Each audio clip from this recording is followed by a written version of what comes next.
और इस वक्त एक और बड़ी खबर आपको कानपुर से बता दें, जहां पर समाजवादी पार्टी के नेता की दबंगई देखने को मिली है, जिसमें साफ तौर पर धमकाते हुए यहां पर नजर आ रहे हैं समाजवादी पार्टी के नेता। वो कह रहे हैं कि अर्पित यादव का गुस्सा कानपुर में बर्रा थाने ने दरोगा पवन मिश्रा को धमकी दी और कहा कि सुनो दरोगा, अगर तुम झंडा नोचोगे तो हम तुम्हारे बिल्ले नोचेंगे।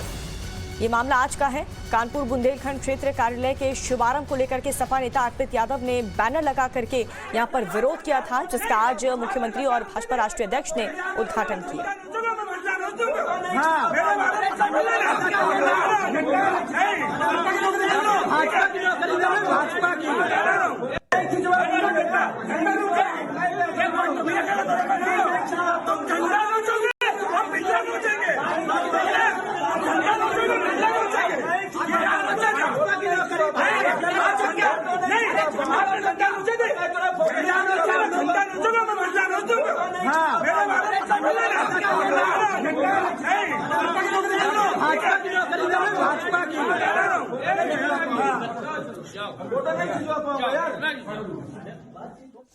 और इस पूरे मामले को लेकर के बीजेपी प्रवक्ता राकेश त्रिपाठी ने इस पूरे मामले पर कैसे प्रतिक्रिया दी है, आपको वो भी सुनाते हैं।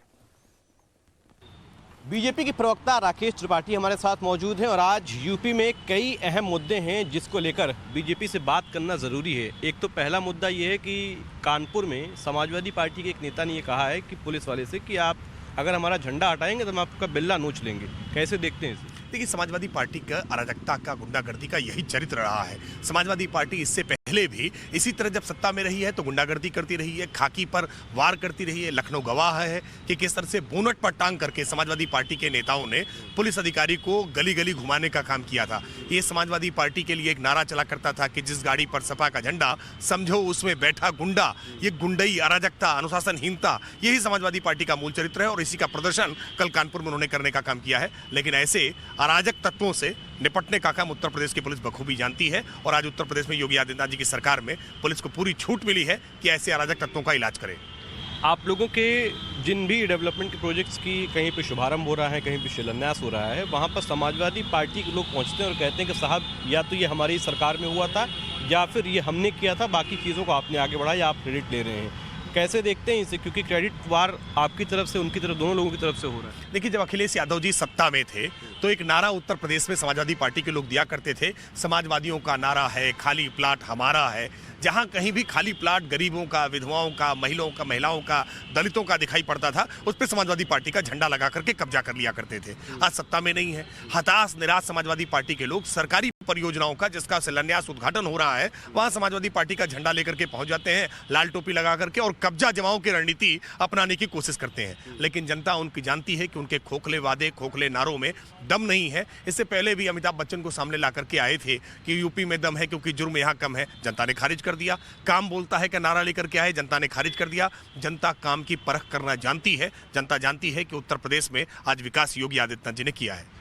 अगर हम राजनीतिक डेवलपमेंट की बात करें तो समाजवादी पार्टी और आरएलडी का गठबंधन लगभग तय माना जा रहा है। कल एक फोटो भी ट्वीट की गई है जिसमें ये कहा गया है कि बढ़ते हुए कदम, यानी वो 7-7 कदम उनके बढ़ रहे हैं।